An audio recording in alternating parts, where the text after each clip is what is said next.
ça fait... Alors, il s'est passé une chose. Aujourd'hui, il y a un patient qui m'a dit la vie, c'est un entonnoir. Et finalement, qu'on le veuille ou pas, on descend jusqu'au... Et puis, Mais en tout cas, ce patient m'a dit la vie est un entonnoir. Et, bon.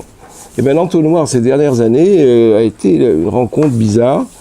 D'une part, depuis 30 ou 40 ans, puis donc c'était mes premiers pas, si vous voulez, d'essayiste. Et je voulais écrire un livre que j'avais d'ailleurs esquissé, mais je n'avais pas terminé. Je vais vous en parler. Et puis, voilà qu'un ami me demande de l'accompagner. Il s'appelle Didier Long. Et Didier Long est un personnage assez étrange, puisque c'est un ancien bénédictin qui a quitté le monastère de la Pierre-qui-Vire, qui est un monastère important. C'est à cause de France 2 qui a envoyé une charmante jeune femme faire un reportage. Et voilà, comme dit Lacan, Dieu intervient dans le monde par les femmes. Et donc, il est tombé amoureux de cette femme, apparemment elle aussi. Et non seulement il a quitté le couvent, mais c'est qu'il judaïse à fond. Et c'est un pilier de synagogue là-bas. Donc, une maison d'édition qui s'appelle Salvator, maison très chrétienne, a eu la bonne idée éditoriale de consacrer 10 ouvrages aux 10 qu'on appelle les commandements, les 10 commandements. Chacun des ouvrages devant être commenté, chacun des commandements étant commenté par un juif et par un chrétien. Bon. Et donc Didier s'est emparé du Shabbat. Donc lui, il fait le Shabbat vu par un chrétien, mais un chrétien bizarre, très judaïsant. Et moi, j'étais la voix juive, si vous voulez. Bon, encore qu'il est plus juif que moi maintenant. Mais bon, et donc nous avons fait ce livre sur le Shabbat. C'est une chose, ça m'a beaucoup rafraîchi certaines notions qui m'échappaient de plus en plus. Et puis en même temps, donc, ce livre sur le travail tel que j'avais pu l'observer du temps où j'étais ingénieur agronome en Afrique, au Sénégal, dans cette belle région de Casamance qui, paraît-il, aux dernières nouvelles, est devenue une des plaques tournantes du commerce de la drogue. Quelques mots quand même sur le Shabbat. On croit savoir tout là-dessus. En fait, on sait, la plupart d'entre nous, nous avons une vision des choses très, très floue. Le Shabbat est l'institution la plus fondamentale du judaïsme. Elle est plus importante que le Yom Kippour que nous allons fêter pour ceux qui fêtent comme moi, qui font le Kippour, mais je pense que beaucoup ici le font. Le Shabbat est plus important que le Kippour. Et pourquoi c'est plus important ? Parce que, vous savez, la halakha, la loi juive, a en quelque sorte mis un index sur les différentes choses, suivant les châtiments qui vous attendent si vous transgressez. Donc l'index, le châtiment de la transgression du Shabbat est plus grave que la transgression du Yom Kippour. Si vous, Yom Kippour, vous mangez un sandwich jambon-beurre en fumant un cigare, c'est Dieu qui s'occupera de vous. Par contre, à l'époque du désert, là-bas, le pauvre Tselophrad, il a été transgressé le Shabbat, il a été lapidé, qui est la peine la plus forte qui existe dans la Bible, bien qu'elle ait été probablement jamais pratiquée. Alors, le Shabbat, c'est quand même quelque chose, je vais en dire juste quelques mots, je ne vais pas trop m'attarder, mais quand même, le Shabbat, c'est quand même une réflexion sur le travail. Le Shabbat, c'est l'arrêt du travail. Si on dit arrêt du travail, c'est qu'il y a une réflexion autour de cette notion du travail dans la tradition juive, enfin dans la tradition, c'est dans le Talmud. Le plus gros des traités talmudiques s'appelle le traité Shabbat. C'est un traité d'une complexité inouïe. C'est peut-être un des traités les plus casse-tête que je connais. Non pas que je les connaisse tous, ni même j'en connaisse. Moi, je picore dans le Talmud, j'ai un rabbin à la boulette. Quand j'y vais, je lui dis, je veux savoir, on commence la première Mishnah et la première Gemara de chaque chapitre. Comme ça, j'ai un peu une vue générale du Talmud. En tout cas, le Talmud Shabbat, le traité Shabbat que j'ai un peu étudié à l'époque avec... il y a une réflexion très approfondie sur ce que c'est que le travail pour l'homme. C'est pas le travail au sens de la physique, W égale force par le déplacement, mais c'est la notion de travail pour l'homme. Alors le Shabbat est spécifique au judaïsme. Ça, c'est une chose qui a du mal à passer. Un non-juif n'a pas le droit de faire le Shabbat, intégralement. Ce serait très mal vu. Enfin, pas seulement mal vu, ça pourrait pas. Hot Leolam, c'est un signe éternel entre le peuple juif et son Dieu. Donc si un chrétien veut, ou quiconque veut se convertir au judaïsme, pendant la période de conversion, on lui demande de ne pas respecter totalement le Shabbat. En général, personne ne respecte totalement le Shabbat, même les juifs les plus pieux. Et bon. Mais enfin, je me rappelle d'un type qui était un fils d'un ancien tortionnaire de la Gestapo et qui s'est converti au judaïsme. Il y a plusieurs cas comme ça. Il y a même eu un film là-dessus à la télé. Et il s'est converti, maintenant il est Rosh Yeshiva en Suisse, je crois. Et pendant sa conversion, on lui demandait de fumer une cigarette tous les Shabbats pour être dans les règles. L'importance du Shabbat dans l'histoire humaine, elle est considérable. On est tellement habitué à cette notion qu'on ne fait plus attention à ce que ça a été. C'est une véritable révolution dans l'histoire humaine. Ça a déjà structuré le temps en 7 jours. Ali Magoudi, son nom dit bien qu'il n'est pas tout à fait de notre synagogue. Ali Magoudi, donc, a fait un livre sur le temps, et là, il soutient que l'invention du 7 jours, de la séquence de 7 jours, est une invention juive. Bien sûr, les Babyloniens, vous savez, beaucoup de choses viennent des Babyloniens. Les Babyloniens avaient distingué des trucs, chaque jour était relié à un astre, mais le 7e était considéré comme l'abomination, c'était la source de tous les malheurs. Alors que dans le judaïsme, le Shabbat, c'est la source de tous les bonheurs, on pourrait dire, de toutes les jouissances nécessaires. Les Chinois, par exemple, ne connaissaient pas la semaine. Ils avaient structuré leur temps en décades, par 10 jours. Ça allait de 10 en 10.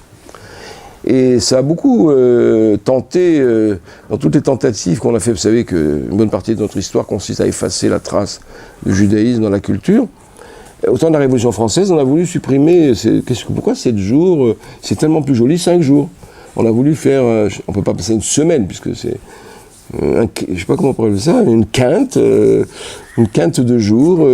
Bon, Monsieur Robespierre avait voulu faire ça, mais ça n'a pas tenu.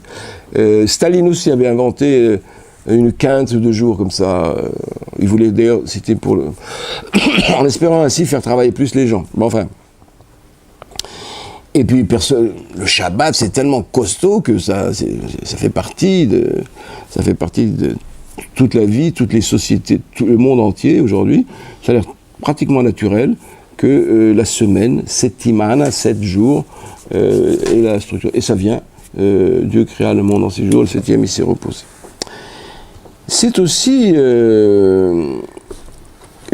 c'est la première loi sociale.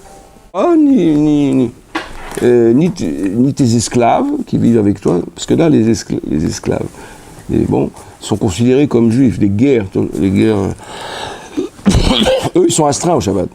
Ni les animaux, ni rien de ce qui est à toi ne doit travailler sur le repos, farniente pour tout le monde.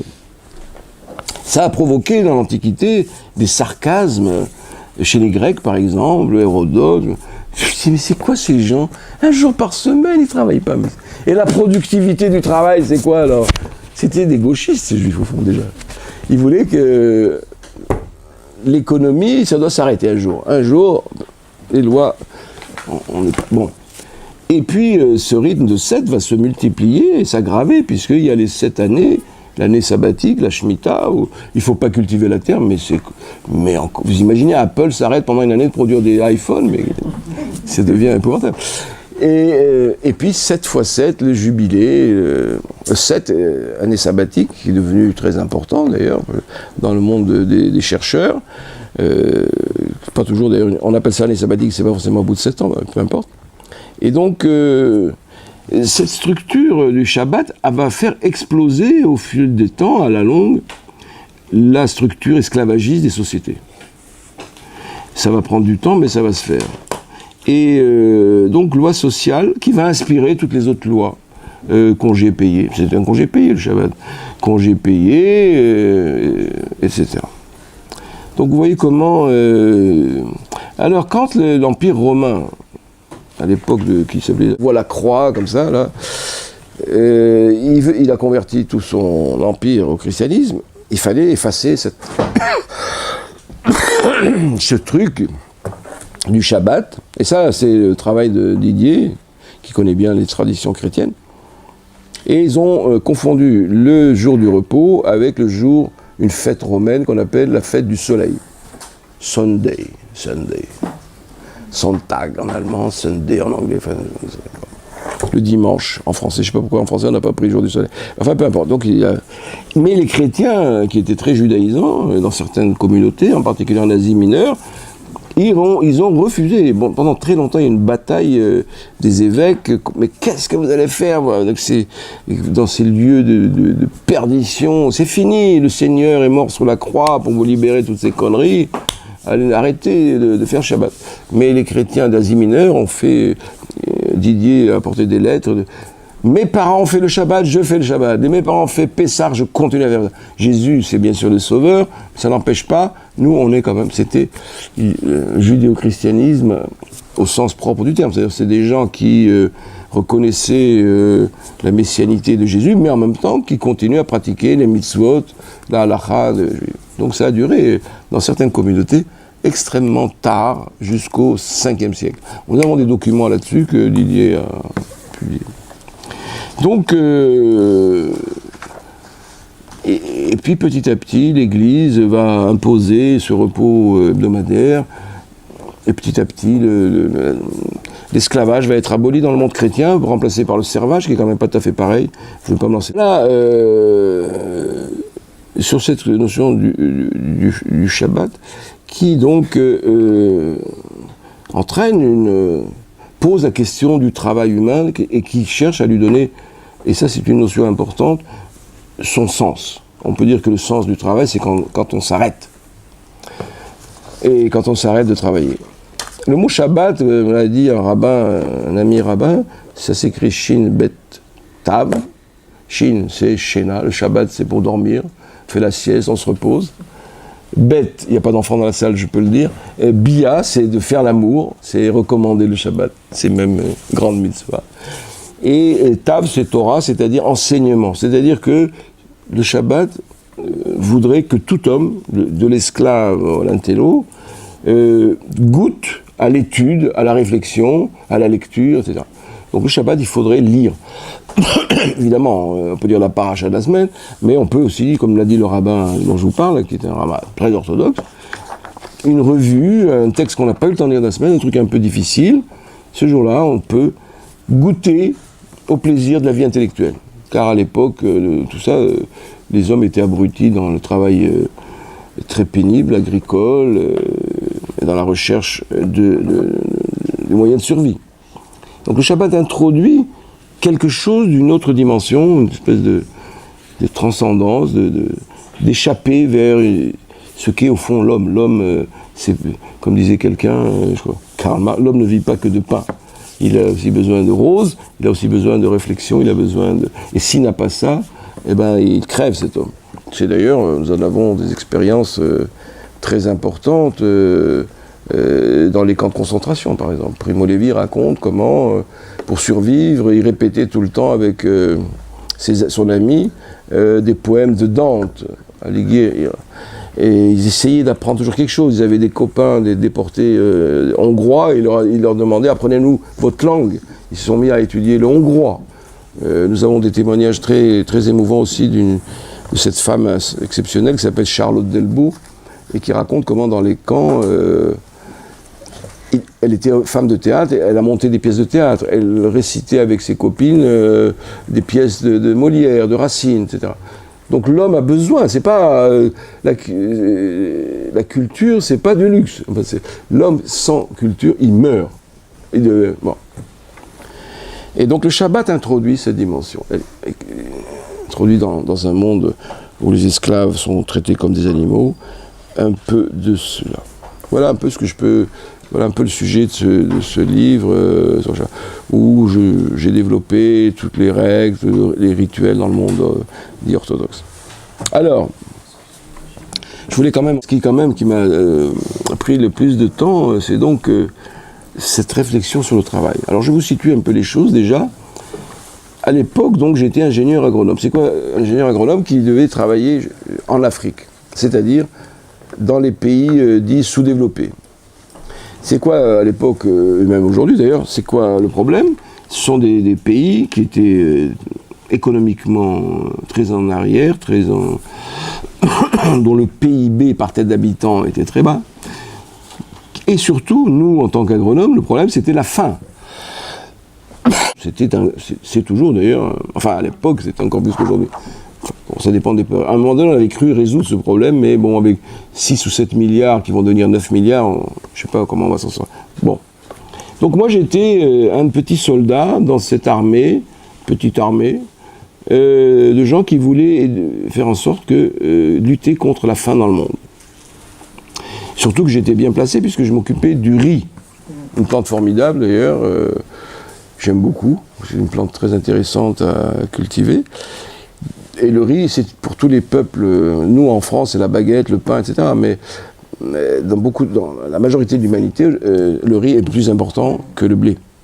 Bien qu'aujourd'hui, le blé, petit à petit, est en train de s'imposer, de gagner sur le riz. Mais enfin, quand même, le riz, il faut voir comment un Sénégalais parle du riz, avec des larmes dans les yeux. Vous savez, quand j'étais petit, moi, un bout de pain qui tombait par terre, on le ramassait, on l'embrassait. Na'amat Rabbi, c'est la nourriture que Dieu nous a envoyée. Pour eux, c'est pareil, le riz, c'est la nourriture divine.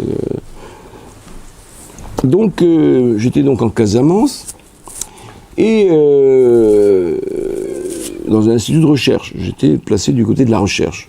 Heureusement, parce que j'aurais été ça me laissait plus de temps de réflexion. Donc, j'essaie de développer la culture du riz au Sénégal. Il faut que vous sachiez que le plat national sénégalais, peut-être vous le connaissez, c'est le riz au poisson, tiep boudien. C'est assez amusant, c'est une histoire drôle. On vendait aux Sénégalais tous les déchets du riz, c'est-à-dire du riz cassé, les petits bouts de riz qui restaient. Et ces gens-là ont transformé ça en plat national. Et aujourd'hui, si on leur donne du bon riz entier, ils le cassent. Parce qu'il faut que ce soit une espèce de semoule. Enfin, c'est un peu un couscous. C'est une espèce de couscous, mais au lieu que ce soit de la semoule, c'est des morceaux de riz. Donc, pour les Sénégalais, le riz, c'est leur principale alimentation. Alors, nous, les agronomes, on se prenait pour des stars. On avait mis au point, je faisais partie d'une très grosse station, on devait être 80 chercheurs, je ne sais pas combien, peut-être moins, mais enfin bon. À Bambé, il y avait plusieurs stations au Sénégal, et on avait quand même mis au point un certain nombre de techniques qui permettaient d'obtenir des rendements beaucoup plus élevés que ceux que les paysans obtenaient. Alors pourquoi ils ne voulaient pas adopter nos techniques ? Quand les dîners, ça se fait le soir, entre collègues, c'était pas très sympa dans la mesure où on disait, quand on parlait de ces problèmes, on disait, c'est parce qu'ils sont noirs, quoi. C'est des Africains, c'est des Arabes, c'est des sous-développés. S'ils sont sous-développés, c'est pas pour rien. Hein. Ils sont pas curieux, ils voulaient pas entendre parler, et sur d'autres, ils étaient des éponges qui absorbaient tout de suite tout le truc. Ça commençait il avait les moyens pour... Et nous, ce type nous intéressait, parce qu'on disait peut-être que ça serait une tête de pont dans le milieu traditionnel pour introduire des méthodes plus... Et voilà qu'un jour, il dit, oui, j'ai décidé, je vais prendre vos méthodes, et on lui a dit qu'on allait l'aider. La chose bizarre, c'est qu'au lieu de prendre ces champs qu'il avait, qui étaient déjà bien nettoyés, tout ça, il a été...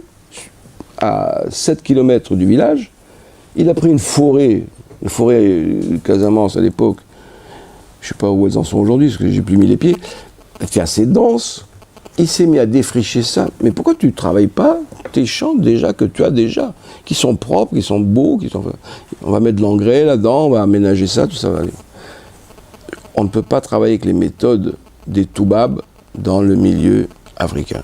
Et on ne pouvait pas, dans le village, ils ne pouvaient pas employer d'autres méthodes que les méthodes traditionnelles, qui avaient leur saveur, leur valeur, Donc pour travailler différemment, il fallait qu'il aille ailleurs. C'est une chose qui a peut-être de l'importance.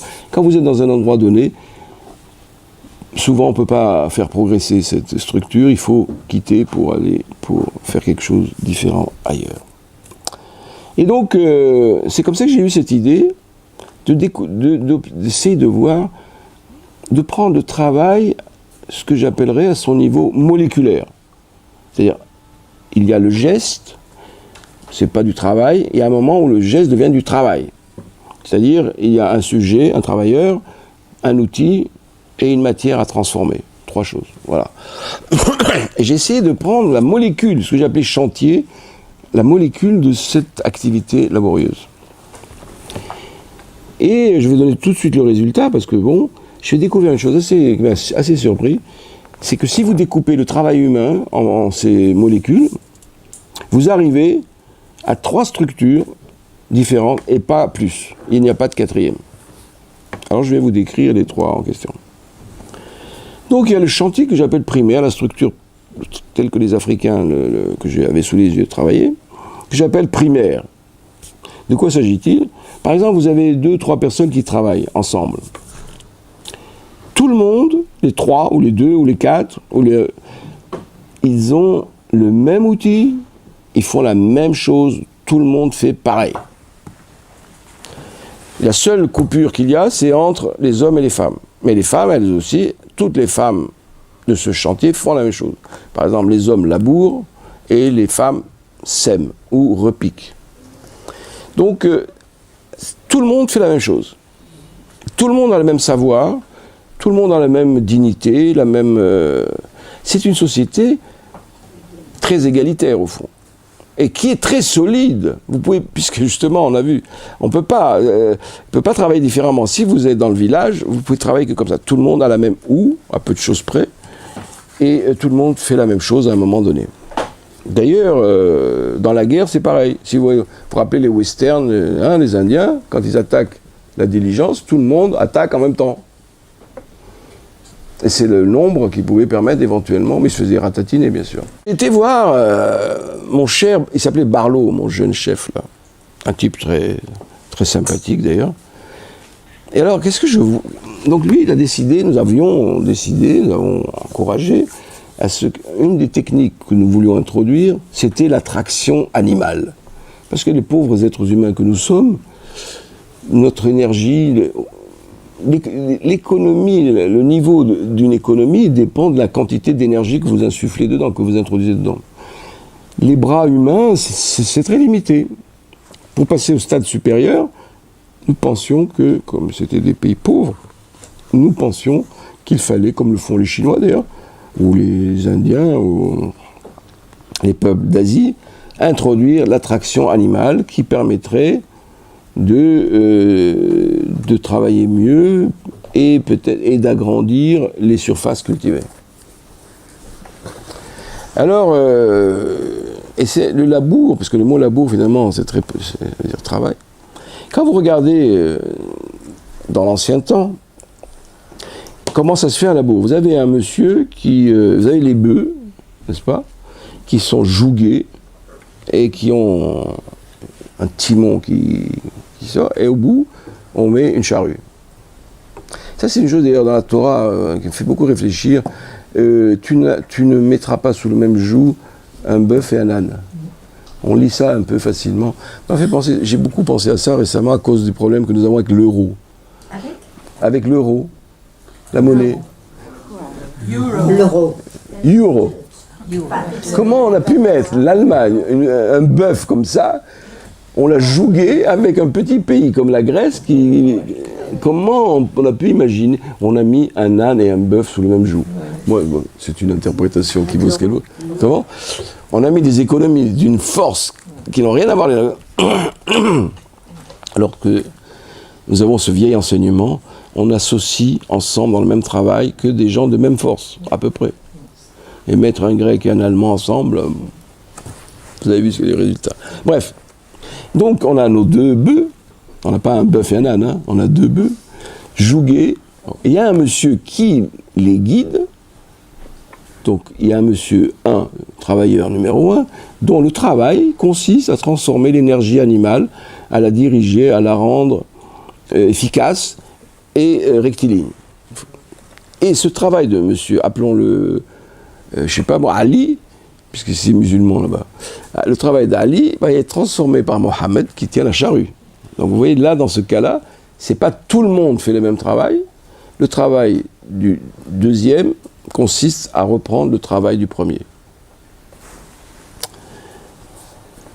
Donc à partir du moment où vous avez fait cette cassure fondamentale entre des statuts différents, le laboureur et le bouvier, bon bien sûr si on est très doué on peut être les deux à la fois, mais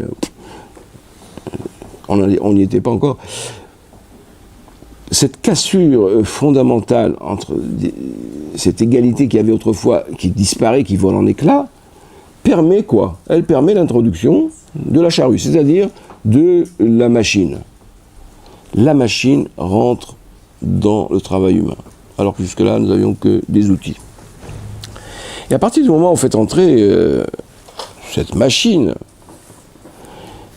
eh ben, on a besoin, pour nourrir une population donnée, on a besoin de moins de bras. Donc il y a des gens qu'on va leur dire, allez faire autre chose. Ça va, avec moi et mon fils, avec ton frère aîné, je m'en débrouille, mais toi, deuxième fils, tu peux aller faire autre chose. C'est ce que j'appelle, se met en mouvement ce que j'appelle la centrifugeuse. L'économie, le travail, l'économie va être soumise à ce que j'appelle une centrifugeuse. Vous savez ce que c'est une centrifugeuse? C'est un truc qui tourne et qui fout dehors un certain nombre de choses.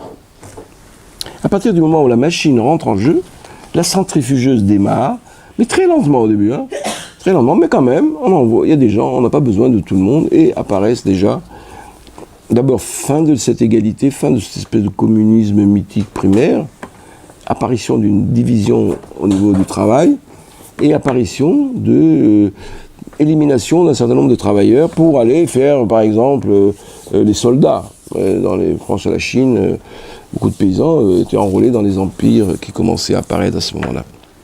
Ça, c'est le deuxième chantier. Donc, dans le deuxième chantier dont je parle, deuxième structure, il y a un déplacement du travail du premier sur le deuxième. Déplacement. Troisième chantier, troisième structure, et c'est la dernière. Un seul monsieur monte sur une belle machine, Massey Ferguson par exemple, je ne fais pas de publicité pour la marque, mais c'est celle que nous avions à l'époque, un beau tracteur tout rouge, il met sa charrue, et à lui tout seul, il remplace, bonjour, il remplace au moins 2 personnes, mais il remplace pas beaucoup plus. Ce travailleur-là, qu'est-ce qu'il fait au fond? Il condense en lui le travail de 2 ou 3 ou 10 personnes. Donc il y a une structure nouvelle qui apparaît par condensation des choses. Et en même temps apparaît la motorisation. La motorisation arrive.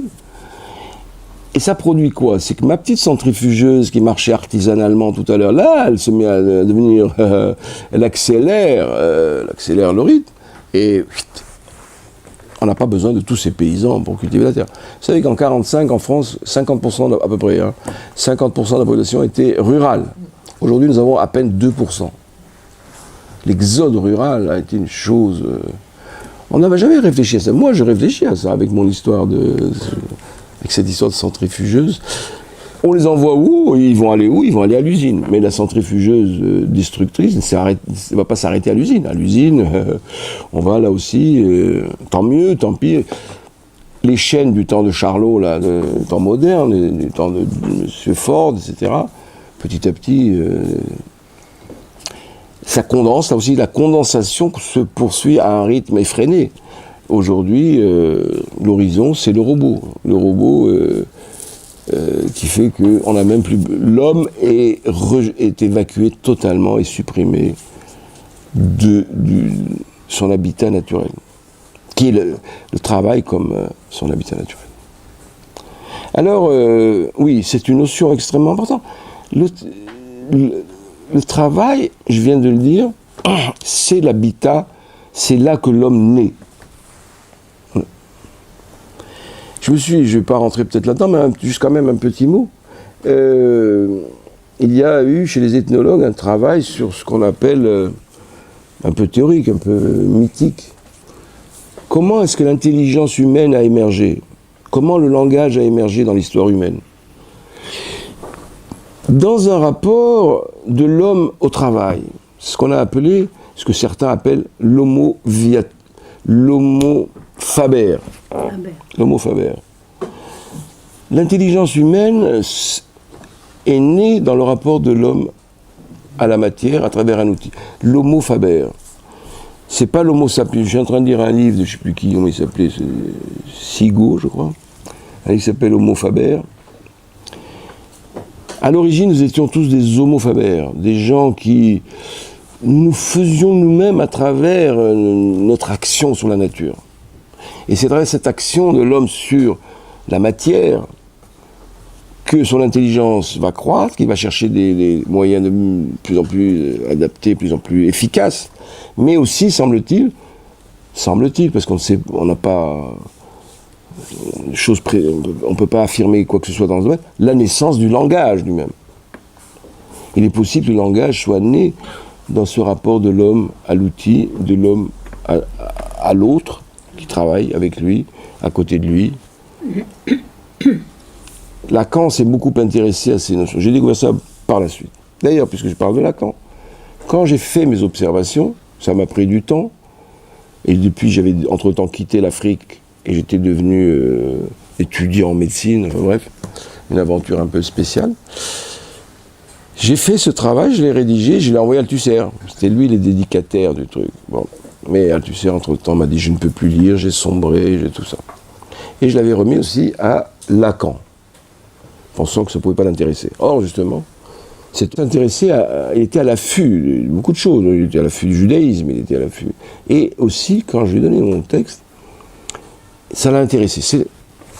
J'ai été étonné de l'intérêt qu'il y a porté, et m'a même, de manière plus ou moins directe d'ailleurs, invité à en parler devant les assises de l'école freudienne. Et j'ai dit, mais pourquoi ça l'intéresse ? Les histoires de paysans, j'ai vu tout à l'heure, je veux pas des gens qui commencent à s'ennuyer, tout ça, mais pourquoi ça l'intéresse, ce truc-là ? Alors il m'a dit, j'ai dit, j'ai envie de faire un séminaire là-dessus. Il m'a dit, mais faites, je vous autorise, je vous ouvre les portes du local de l'école freudienne, qui se trouvait à la rue Gay-Lussac à l'époque. Et c'est là, dans ce séminaire, que quelqu'un m'a dit, mais enfin, vous commencez à nous énerver, quoi. Vous parlez du travail paysan, mais il y a quand même un autre endroit où on parle du travail, c'est dans le livre fondateur de la psychanalyse qui s'appelle L'interprétation des rêves. Dans l'interprétation des rêves, vous avez le chapitre 6 ou 7, 6, bon, disons 6, qui s'appelle le travail du rêve. Eh oui. Et alors, bon, du coup, ah oui, c'est vrai, le travail du rêve. Mais j'ai résisté, moi. Ça faisait, mais j'étais dans l'entonnoir, donc je glissais sur le bord de l'entonnoir. Le travail du rêve, alors j'examine ça, le travail. Je vais d'ailleurs un peu le transformer. Au fond, Freud, qu'est-ce qu'il dit ? Il dit la vie psychique, parce que le travail du rêve, c'est le travail du psychisme. Hein. Au fond, la vie psychique comprend 3 étapes. La première, ça serait ce qu'il appelait la Beyahung, c'est-à-dire la nomination. Je dis ça, ça existe.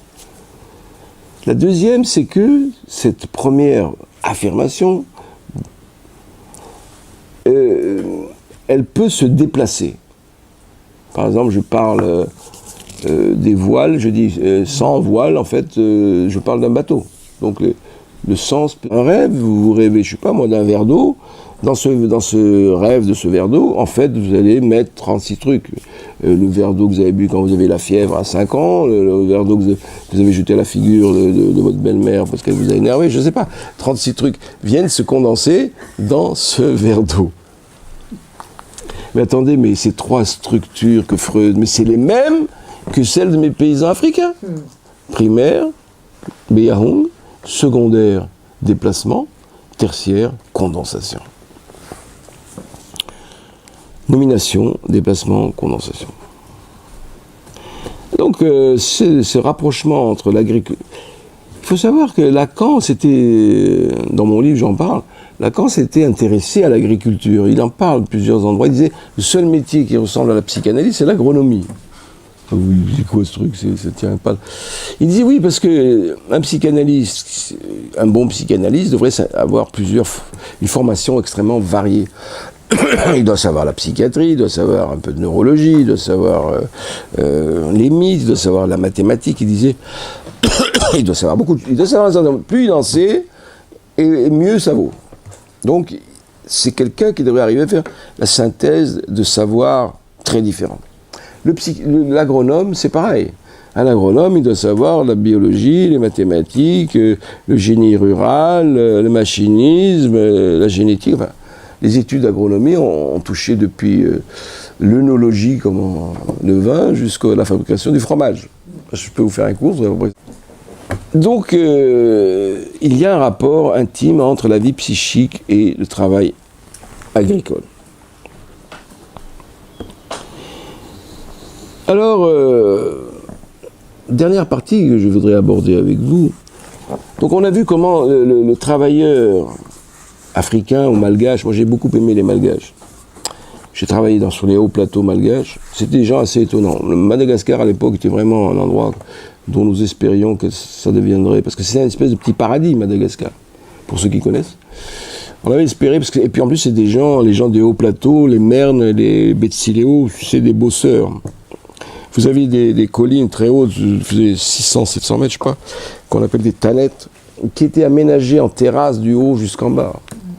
Et l'irrigation allait depuis la petite parcelle du haut jusqu'à... J'ai dit, mais est-ce que c'est irrigué là-haut, là, il y a de l'eau qui arrive? Et il me dit, t'as qu'à aller voir. Hein. Je dis, c'est pourquoi? Parce que quand il regardait, quand le paysan Betsileo regarde sa tanette, sa rizière, si vous voulez, à quoi il pense? Il pense que c'est l'héritage qu'il a reçu de génération et de génération, parce que aménager une montagne comme ça, de 1000 mètres de hauteur, je sais pas, ou peut-être moins, c'est pas un truc qu'on fait... c'est comme un livre, il me dit, c'est mes ancêtres qui m'ont légué ça. C'est mes ancêtres.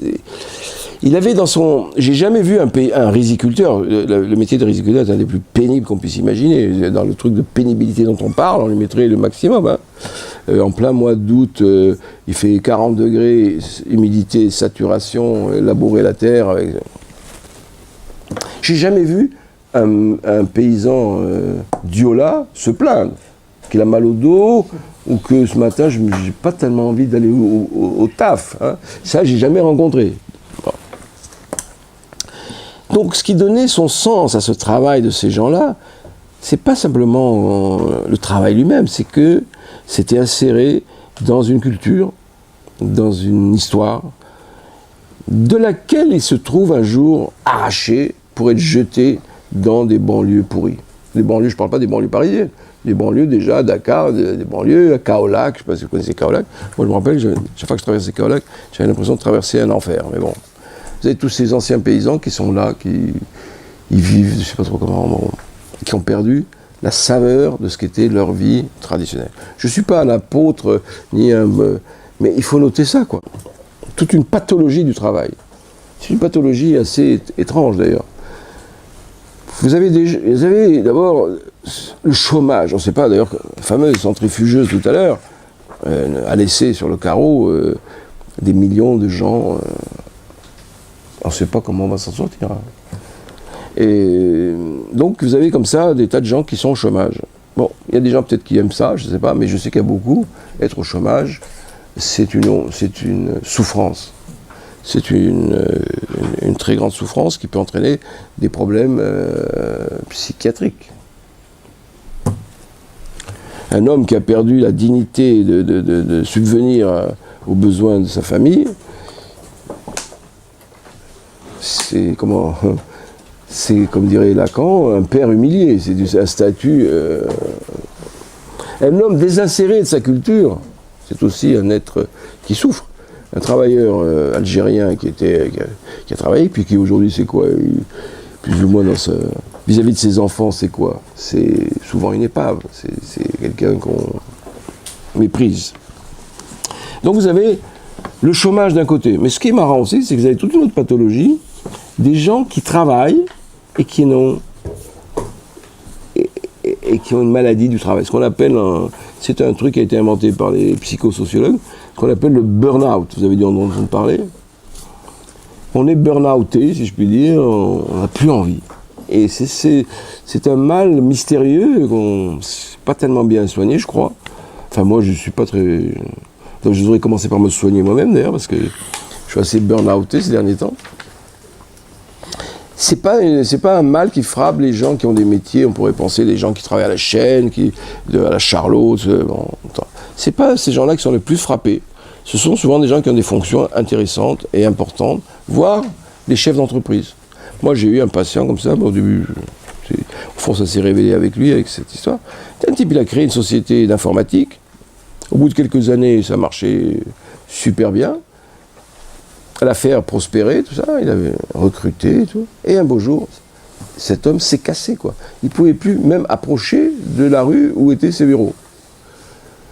Au début, ça l'avait passé, alors on a dit, bon, moi, au début, naïf comme je l'étais, et comme je suis toujours d'ailleurs, c'est une dépression. Mais pourquoi vous êtes déprimé alors?